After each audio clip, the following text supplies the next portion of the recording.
Um desses esforços nasceu das últimas aulas do curso sobre a lógica da filosofia de Henrique Weil, que se encerrou em abril.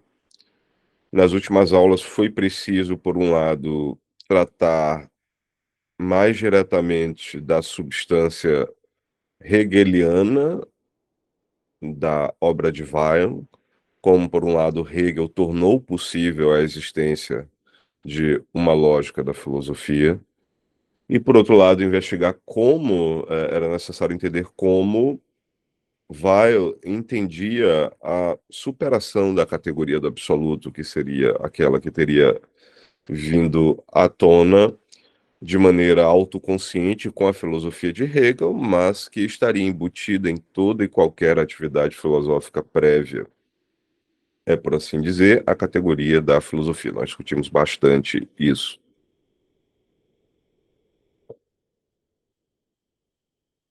Isso me levou a reler muita coisa de Hegel e também a procurar alguma bibliografia mais recente que passei a ler de maneira mais ou menos anárquica desde então, encontrando coisas que me eram bastante afins.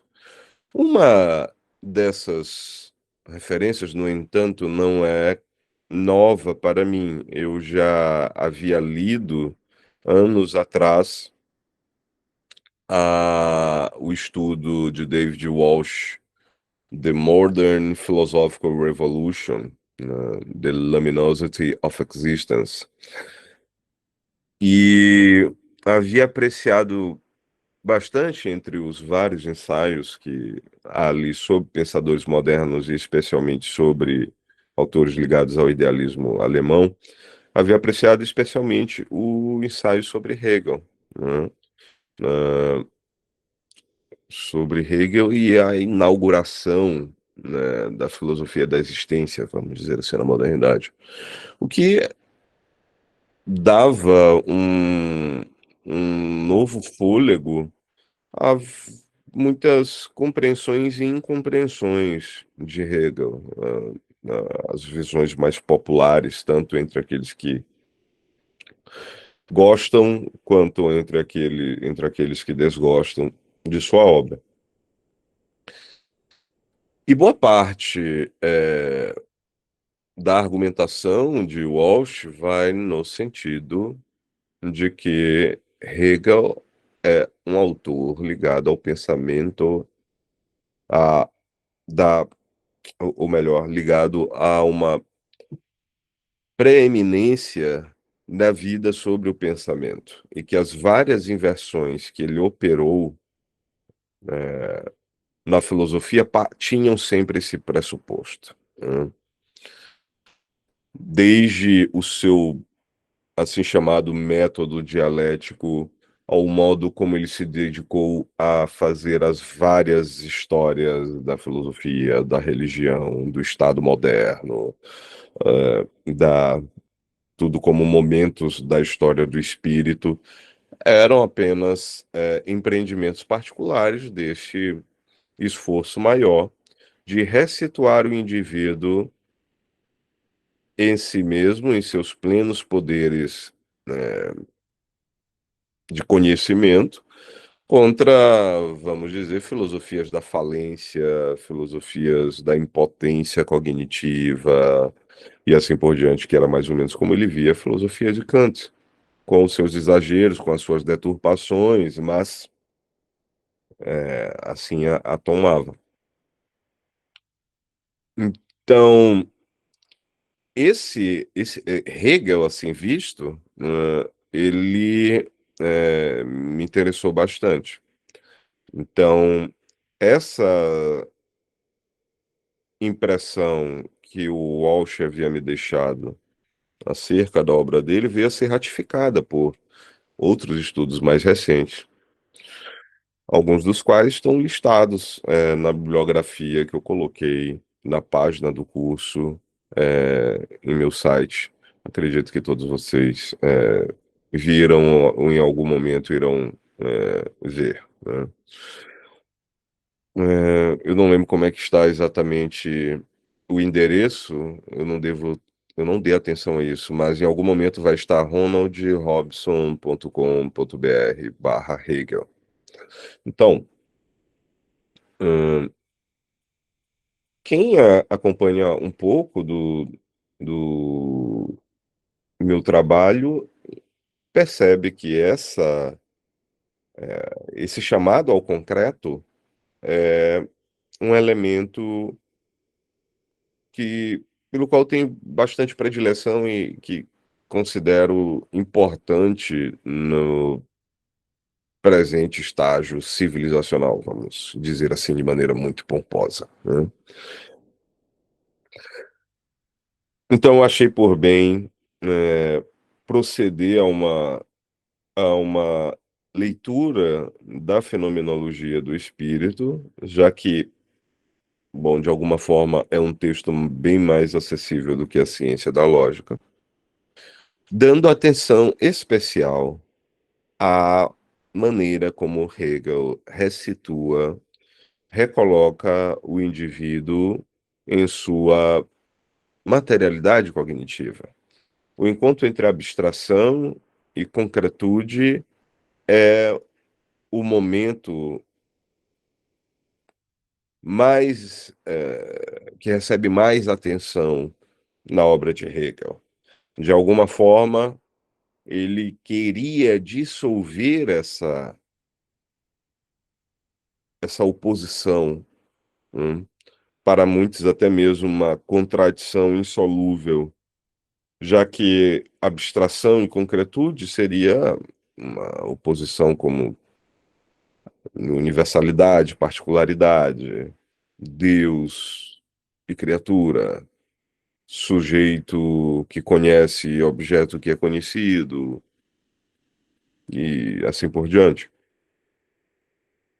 O que ele via como a verdadeira prisão, né, cognitiva em que o ser humano havia se trancado na modernidade, né? Isso fica bastante claro nas motivações que ele oferece para a sua ciência da lógica, né? Mas primeiro ele precisava estabelecer as bases de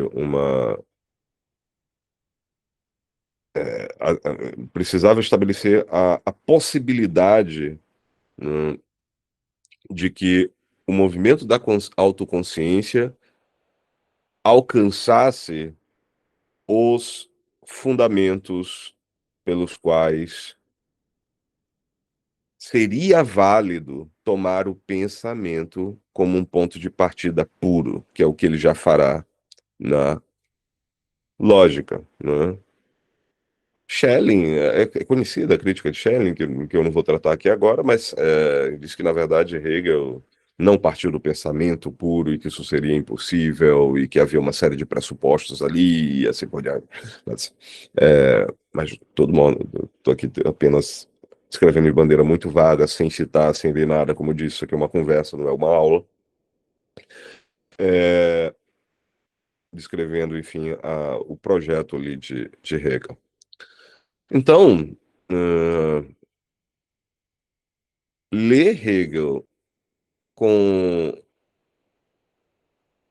essa compreensão de que nós não estamos assistindo à fundação, à defesa, etc., de um idealismo transcendental que elimina ou reduz toda a pessoalidade, toda a história humana a mera ideia e que vê a história como apenas confronto de ideias, que é, aliás, uma das principais críticas de Marx a Hegel, mas especialmente aos hegelianos, né?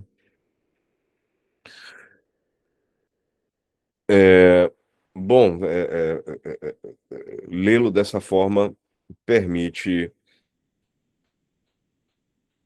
compreender as limitações da ah, dos modos clássicos de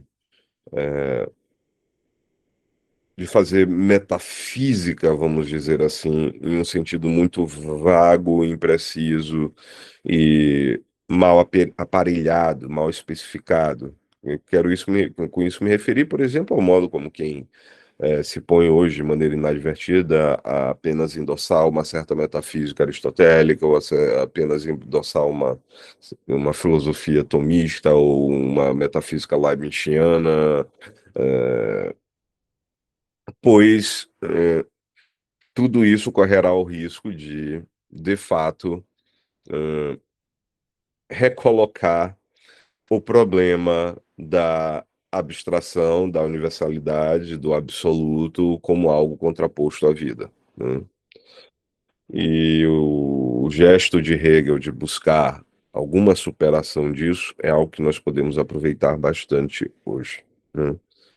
Então, eu digo isso de maneira muito breve, sem maiores explicações, sem maiores explicitações nos textos de Hegel, apenas como uma justificativa para essa leitura que farei. Claro, não será uma leitura detida e tão minuciosa, né, quase que sina- página a página, como foi a leitura, que fiz de Lógica da Filosofia do Weil, mas será uma leitura que não deixará passar, vamos dizer, nenhum dos passos significativos da argumentação da fenomenologia do espírito. Eu farei isso em julho e agosto, né, num misto de aulas gravadas e aulas ao vivo, 9 aulas. Pois bem, isso surgiu, né, repito, como um desenvolvimento natural da, do estudo da lógica da filosofia. Agora, como eu disse no começo, também um outro empreendimento ao lado desse veio dessas últimas aulas da iniciação à filosofia com Weil, já que nelas eu voltei a ler Karl Marx. Em 2015, eu havia iniciado um, um estudo sistemático, em alguma medida. Peraí, deixa eu só ver aqui, não sei se eu apertei alguma besteira. Alguém estava tentando entrar. Hum, Bem, como eu dizia, em 2016 eu havia iniciado um estudo mais ou menos sistemático de Karl Marx, autor que eu havia lido quando bem mais novo, eh, e do qual eu seguia gostando, mesmo após ter abdicado de minhas fantasias revolucionárias, enfim, o que é foi um período breve, né? Vamos dizer, quando eu tinha, sei lá, entre os meus 16 e 17 anos, né? Então, é, esse estudo ficou parado desde 2018. Em dois, e, Entre o fim de 2018 e 2019, em algum momento eu escrevi uma nota que está no quarto capítulo de Conhecimento por Presença, mencionando esse estudo, né? Uma coisa que eu não faço, mas mencionar em nota de livro, outro livro que supostamente você está terminando de escrever e que está para ver a luz do dia, é a forma mais garantida de você adiar esse negócio. Assim, isso aí dá um azar miserável. Nunca mais faço isso. Ninguém, não façam isso jamais, né? E aí,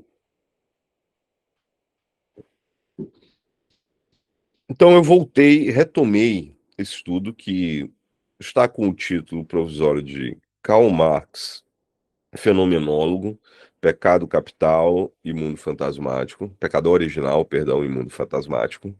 Pecado Capital era, né, depois eu odiei esse trocadilho, aí eu tirei, não, até porque o pecado que Marx utiliza numa das suas metáforas mais centrais é do pecado original, não é um pecado capital entre os outros, né?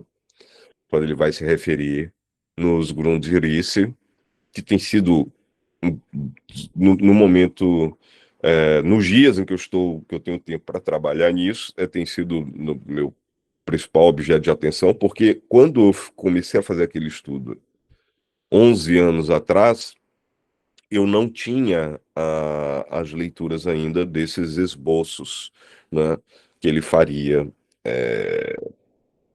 para a crítica da economia política. Se eu não me engano, esses aqui são os esboços de 57 a 59, se bem recordo, 57 e 58, pois há também, são de grande importância, também os manuscritos de 61 a 63, né, nos quais eu também tenho mexido. Além, naturalmente, nos títulos da juventude dele, que são até os títulos em que mais comumente as pessoas que apontam algo mais ou menos no sentido do que eu quero discutir, e eu já chegarei lá, costumam referir, costumam se voltar para esses primeiros títulos, né? Então, pois bem, do que se trata, afinal? É, Nas aulas sobre Weil, eu já havia mencionado eu creio ter mencionado, a minha impressão de de qual seria a causa do permanente fascínio pela obra de Marx, ou pelo comunismo em geral, mesmo, ou até sobretudo, entre aqueles que não leem nada de Marx, né? E, e essa causa, né, me parece ser a de que Marx manifesta numa moldura extremamente atraente um medo permanente do ser humano, mas que se tornou endêmico na modernidade. E que nos dias de hoje, Marx voltou a ser muito lido, aliás, né? E que nos dias de hoje, então, nos achaca, assim, diariamente, que é o medo de que as coisas percam sentido, o medo de que o mundo se esvazie de significado, de que a realidade humana sucumba de vez diante de um monstro de impessoalidade, né? Isso está em quase toda a página de Karl Marx, em quase toda a página, né? E eu acho impressionante como isso é pouco notado. É claro que haverá aquela assim chamada tradição do humanismo marxista, sobretudo no leste europeu, ou seja, entre os marxistas que estavam levando bordoada stalinista e precisavam dizer assim, meu amor de Deus, eu acho que Stalin entendeu Marx errado, Marx não é isso aí, Marx na verdade é um bom rapaz, é, humanista, ele não quer essa ditadura do proletariado aí não. E, e como eu dizia, essa impressão que está ali na base, que é às vezes lembrada por essa tradição, quando é em relação à teoria da alienação, né? Teoria da alienação, que foi muito questionada, sobretudo pela francesada pós-estruturalista, que estavam lá sob o TACAP de a patrulha ideológica no sentido mais estrito, aquele foi um modelo de patrulha ideológica universitária, né, instaurada pelo Althusser, né, com aqueles livros ridículos. Eu não sei como existe marxista que leva aquilo ali a sério, né? por Marx nele, né, que aqui no Brasil, né, para ler Marx, então aparelhos ideológicos de Estado. O cara, eu não sei, não é preciso ler muito para perceber que era um charlatão completo. E para quem não consegue perceber, basta ler as memórias dele, né? Ele tinha aquela teoria fenomenal, né, de que, na verdade, ninguém é responsável pelas suas próprias ações, né? E ele usou essa justificativa no julgamento, né, por ele ter dado um tiro na cara da sua esposa. Ele não tinha culpa disso, mas enfim, né, não fosse assim a disfarçatez de uma pessoa dizer algo desse nível, desse baixo nível, ele diz com todas as letras que ele nunca tinha lido Marx de verdade. O que ele tinha era uma capacidade intuitiva de abrir um livro assim, pegar duas frases ali e, a partir daquilo, de forma criativa, falar durante 2 horas na frente de um monte de embasbacado, com aqueles termos estranhos e com aquela interpretação que era meio torta, não porque tinha ali um gênio a conduzir, mas porque ele não sabia do que ele estava falando mesmo. Ele era uma nulidade, né? Não digo uma nulidade intelectual, porque é preciso algum traquejo, né, com ideias para fazer esse tipo de artifício, né? Mas, enfim, com Althusser e companhia, a teoria da alienação foi vista como algo superado no jovem Marx, em prol de uma visão não romântica do ser humano, o capital,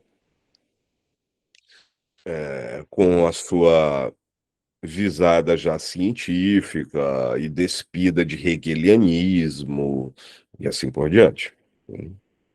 Já que vocês, imagino, têm alguma, né, noção, né, desse fato de que na leitura mais usual a teoria da alienação, né, da Antifremdung, até porque o termo vem da obra de Hegel, né, é de ver como resquício, né, em Marx da ideia da alienação do espírito de si mesmo, né, na obra de Hegel. Mas, é, mas mesmo a teoria, vamos dizer assim, as chamadas teorias da alienação, elas acabam sendo teorias que se sobrepõem ao que Marx está essencialmente dizendo ali, né? Mesmo dizendo contra si próprio, porque muito do que ele escreveu poderia ilustrar as coisas que ele condena, né?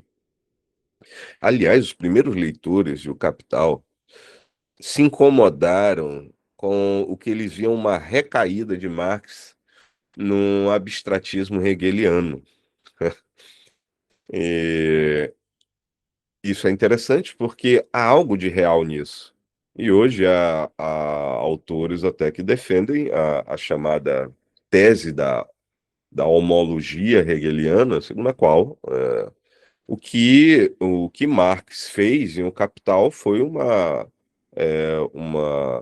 releitura da fenomenologia do espírito, só que num viés a partir de uma via mais estreita, por numa faixa de interesses mais é, limitada, vamos dizer assim, e o movimento argumentativo global, né, dentro da fenomenologia do espírito, encontraria uma homologia no movimento argumentativo global de O Capital. Mas, enfim, eu mesmo tenho opinião sobre isso, e isso foge mais ou menos ao tema de minha investigação nesse ensaio. Então, o que muitas vezes fica fora mesmo entre aqueles que se dão ao trabalho de apreciar a chamada protesto de Marx contra a alienação, é o fato de que, na base do protesto dele, está uma compreensão da história humana como constantemente ameaçada, não apenas pelo capital em específico, né? O capital terá um outro papel, né, já falo, constantemente ameaçada pela abstração criada pelo próprio indivíduo humano, né? A alienação, no sentido marxista clássico, ela é evidentemente criada pelo ser humano, mas ela não é posta como uma fatalidade humana, né? Uma fatalidade, por assim dizer, até metafísica, né? Mas é disso que se trata na obra de Marx. E toda a revolta dele contra o estágio mais acabado dessa, dessa, vamos dizer assim, deste pecado original, né, é o que acaba atraindo, nos convidando a, a tomar parte do esforço revolucionário dele, né? Então, para o jovenzinho, para o adolescente que quer se autoafirmar, para o indivíduo que, mesmo bem intencionado e já maduro, nota que a realidade ao seu redor está, né, se esfarelando. Eu sempre gosto de lembrar aqueles exemplos do Slavoj Zizek em Bem-vindo ao Deserto Real, né? Um mundo no qual, né, a pornografia substitui o sexo, no qual o café é descafeinado, no qual o refrigerante é sem açúcar, no qual o leite é sem lactose, no qual tudo é apenas sabor de alguma coisa, né? Como hoje diz o meme. Então, o cara, diante disso, ele mesmo muitas vezes sem perceber com clareza, ele é atraído pela obra de Marx, porque ela é um protesto de alguma maneira contra tudo isso, né? Contra uma realidade que morreu por dentro, segue de pé, olhando para nós, nos ameaçando, e criado por nós, né? Então, o surgimento do capital, né? Marx descreve quatro blocos, ele varia muito, né? Sobretudo nos grundrisse, mas ele descreve, em geral, quatro formas, né, de produção. Varia o termo que ele emprega, né? Às vezes são formas, às vezes são modos, enfim. Ele, mas, decididamente, o que ele vai descrever é uma desestruturação da vida comunitária à medida que aquilo que ele designa de valor de troca dos objetos começa a se absolutizar no dinheiro, e o dinheiro, como equivalente universal, o termo que ele utiliza, passa a servir de régua, vamos dizer, perdão, de régua, é, como esvaziadora da especificidade de tudo que existe, de tudo que há, né? E com a emergência do capital, que é. Meu Deus do céu, eu não consigo desabilitar isso aqui. Mas, enfim. Com a emergência de uma, um meio social no qual esse valor de troca se autonomiza e recorrentemente se cria a si próprio sem nenhuma base na existência concreta dos indivíduos, o mercado financeiro hoje é isso, né? É criar valor do nada, né? Banco é uma máquina de roubar, né? De pegar o nosso dinheiro, fazer uma série de gambiarras com aquilo ali, para que aquilo ali gere algum, algum valor excedente e, né, pode ser que ele nos dê um pouquinho daquilo, se tivermos feito investimento, mas em geral nós não recebemos nada, né? É, então, esse mundo, para Marx, é um mundo de assombrações. E na obra dele, as assombrações estão sempre presentes, espectros, abantesmas, né? A própria, a própria frase de abertura do Manifesto Comunista, né, do espectro que ronda a Europa, né, o comunismo, é cheio de imagens de seres noturnos que por assim dizer, se alimentam da vida diurna, privando-a de sua vitalidade, como um lobisomem. Então, há uma impressão muito forte na obra dele de que aquilo que eu chamei nas aulas de convívio de pensamento alegórico havia tomado uma vida própria, né? Havia se autonomizado e havia se voltado contra o Criador, né? A maneira de um Golem, de um Frankenstein, a maneira de um desses seres que povoava a literatura gótica daquele período, da qual Marx era grande leitor. E por isso penso que essa impressão profunda na obra dele tem uma origem mais kantiana que hegeliana, né? Kant era outro que era obcecado por fantasmas, por visões sobrenaturais, mas aí num sentido religioso mais direto, né? E ele, inclusive, escreveu sobre o Swedenborg. Eu comentei algo disso nas aulas sobre Weil. E, resumindo muito, né, a tese que, que alguns autores defendem, e eu acho que está completamente correto, é a ideia das formas, a priori, da sensibilidade, vem diretamente das páginas de Swedenborg, né?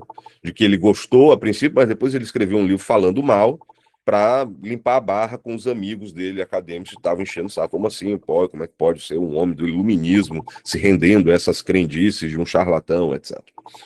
Ah,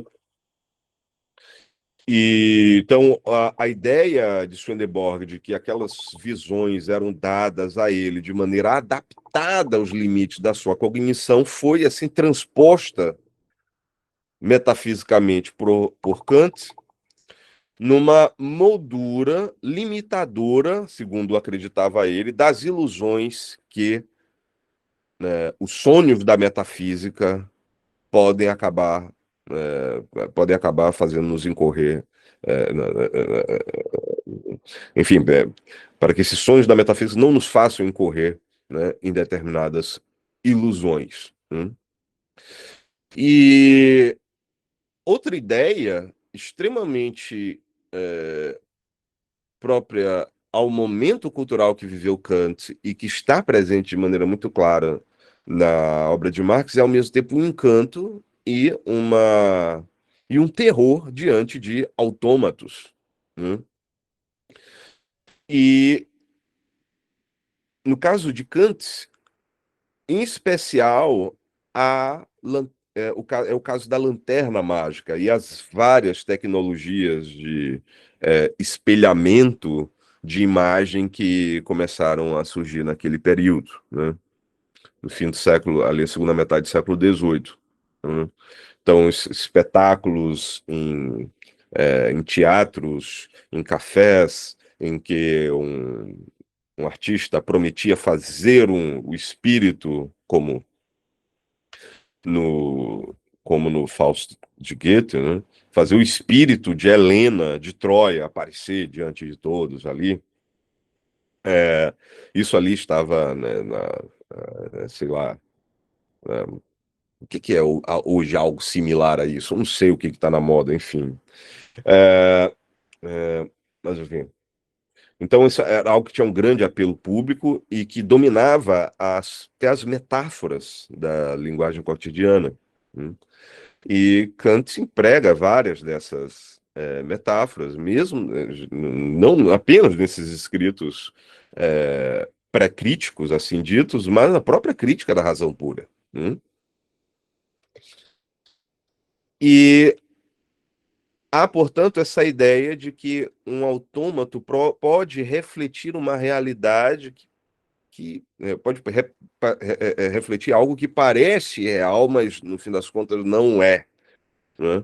Então, o movimento da metafísica dele, né, na teoria do conhecimento dele, melhor dizendo, no sentido de afirmar que temos de nos precaver contra as aparências, que a coisa em si é inacessível e que, portanto, temos de estar plenamente conscientes das formas a priori da sensibilidade, das formas do entendimento, perceber como funciona o processo da percepção transcendental, quais são as antinomias da razão aqui, em que necessariamente iremos incorrer se não tivermos devido cuidado, etc. Toda a maquinaria da filosofia crítica é como que uma maquinaria contra fogos fatos, contra jogos de espelhos, contra realidade que, no fim das contas, não é real, não é coisa em si, né? Bem, esse elemento kantiano está muito presente na obra de Marx, né? E nele com uma ênfase mais específica na ideia do autômato. O próprio Capital é um autômato, né? Ele fala isso várias vezes, tanto na sua obra publicada quanto na inédita, sendo que a inédita é 80, 90% do que ele escreveu, no fim das contas, né? Cheia de repetições, muitas vezes chata de ler por conta disso. É, primeiro que é um texto inacabado, né? Não sofreu aquela demão final que o salvaria ali de determinados deslizes, de um texto mais capenga, etc. Mas, sobretudo, como o Marx vivia recomeçando as coisas. Aí ele recomeçava, ele repetia tudo que ele tinha dito em 300 páginas num outro manuscrito. Aí ele fala de novo, com um acréscimo aqui, uma variação aqui e ali, mas aí você fica assim, meu Deus do céu, né? Que é boa parte do problema que eu tenho hoje, de reler esse negócio todo. Uma parte eu ainda não tinha lido também. É, sobretudo os manuscritos de 61 a 63, nem o capítulo 6, né, que não havia sido publicado no Brasil até poucos anos atrás, né, saiu, que foi um capítulo que ele iria incluir no Capital, e ele tirou. É muito interessante, porque é uma síntese teórica robusta, grande, confusa aqui e ali, mas que pega muito desses elementos que eu estou mencionando também. Mas aí é curto, né? Infelizmente. Felizmente. É, então, eu creio até ter mencionado, em alguma aula pretérita, que das Capital poderia se chamar indiferentemente também das Monster, né? É o monstro, é esse autômato que se voltou contra o Criador e que agora esvazia, né, cada vez mais a existência do Criador, né? Então, é, vários elementos da obra de Marx refletem esse incômodo. Eu mencionei apenas alguns aqui, né? Mas ainda, isso me ficou mais claro ainda pela leitura do livro de um grande leitor argentino de Marx, que é o Henrique Dussel, né? Um pensador da teologia da libertação, um cara aí, mas enfim, isso ali ele entende. Então, o livro dele, as metáforas teológicas de Marx, tem muita coisa legal. E lá eu tive a felicidade de encontrar, porque das minhas primeiras anotações em 2015, né, eu chamava a atenção para isso. Ele dedica um capítulo exatamente ao pecado original, né? Que é um negócio que Marx volta algumas vezes, né? O momento, há dois momentos importantes, né? O primeiro, é nos Grundrisse, no capítulo é, do dinheiro, né? Que, se não me engano, é a segunda sessão, assim chamada. Não vou consultar, como eu disse, isso aqui não é aula, eu estou falando aqui, né? Sem roteiro prévio, sem nada. E no capítulo da acumulação primitiva do capital, no capítulo 24, se bem recordo, no Capital. Espero não estar falando besteira. Em que ele vai dizer que, em todas as letras, que existe um pecado original do capitalismo. E esse pecado original é a acumulação primitiva, né? É aquela expoliação, da empresa colonial, é a expoliação dos estados pelos banqueiros judeus e pelos banqueiros das grandes famílias italianas da Renascença e assim por diante, que criou um mundo em que se normalizava a ideia de que todas as coisas podem ser permutáveis, podem ser trocadas com base em um valor extremamente, inteiramente abstrato e impessoal. Veja, hoje em dia, se eu não quiser, se eu for um comerciante e não quiser, se eu tiver uma padaria, chegar um muçulmano na minha padaria, eu disse, olha, eu não vou te vender pão. Não, por quê? Porque tu és muçulmano, eu sou cristão, não quero papo contigo. Ao longo da maior parte da história, e vice-versa também, né? O padeiro muçulmano, chega lá o cristão, não, não vou te vender pão porque tu és cristão. Ao longo da maior parte da história humana, até outro dia, pode-se dizer, isso seria uma conduta perfeitamente razoável e defensável, né?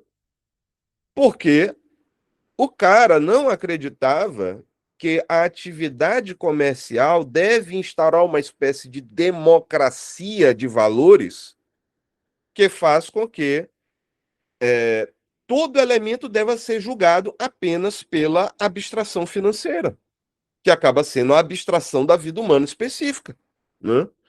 Então, por exemplo, eu quero que a minha comunidade seja cristã. Então, eu não vou querer que o cara que é muçulmano fique vindo comprar pão aqui na minha área, né? Porque eu acho que isso então, ou seja, a ideia de que todo mundo não é. Não, esse cara aqui, ele não é cristão. Ele é o quê? Um comerciante. E este outro cara aqui, ele não é um muçulmano. Ele é um cliente. E essa é a relação que deve ser objetivamente dada naquele momento entre os dois e nada mais. Tudo o resto é preconceito. Bom, preconceito é achar que isso é normal e incontroverso. Não é, né? Isso é uma abstração que surge com a sociedade capitalista, né? Então, eu dou esse exemplo apenas para notar o tipo de fenômeno que Marx começou a perceber, e que vai ficando claro quando ele desenvolve a sua fenomenologia, que eu, pelo menos eu acredito, se defendo, felizmente eu não estou sozinho, há uma fenomenologia implícita na obra de Marx. Michel Henry defendeu algo nesse sentido, o Ian Engels, um livro fenomenal, né? De bases para uma fenomenologia marxista. É, e ele defende até indo bem, só que num outro sentido, né? Essa leitura fenomenológica de Marx e até com um pendor para a ecologia, já que ele é também um ativista é, nesse setor. Então, é, Marx percebeu que a alegoria estava tomando conta de tudo, né? E que era preciso deter, era preciso fazer pifar o motor da alegoria nas relações sociais, no comércio, né? Por isso que a própria leitura que ele faz, por exemplo, de religião, por mais simplista que seja, por mais errada que é, mas tem tem esse viés de ver que não, a religião está afastando, segundo ele vê, o ser humano da vivência concreta, da vivência imediata, por um mecanismo de substituição, transposição, adiamento, né, das realidades mais altas ali buscadas. Então, seria, segundo o termo que eu emprego para ele, uma forma de pensamento alegórico, né? E, pois bem, então, este é mais ou menos o tema desse livro, que eu não sei se vai ser o próximo que eu vou publicar, mas vai ser o próximo que irei concluir e que irei divulgar na- é, n- quase na íntegra em meu site, à medida que for concluindo de certas partes, né? uma parte do texto vai ficar acessível apenas para os apoiadores, enfim, né, é, o que já é de praxe. E eu espero que ele seja o primeiro volume dessa série de 3 ou 4 ensaios de médio porte, em que eu pretendo desovar partes da pesquisa que conduzi, ainda conduzo agora, no caso de Marx, por exemplo, em convívio, né, nos cursos, né, O Destino do Humanismo, Os Livros da Vida e a Alegoria do Mundo. Então, a Alegoria do Mundo, segundo Karl Marx, vamos dizer assim, seria o primeiro volume. O segundo volume, no qual eu já trabalhei um pouquinho também, seria o Máquina e Segredo, do qual não vou falar agora, porque aí, enfim. Bom, era isso, né, que eu tinha para lhes dizer, de maneira talvez um pouco atabalhoada, mas creio ter sido possível compreender, sobre o meu novo curso, né, Hegel e a Morada do Espírito, e o meu novo livro, em processo de redação, Karl Marx, Fenomenólogo, Pecado Original e Mundo Fantasmático.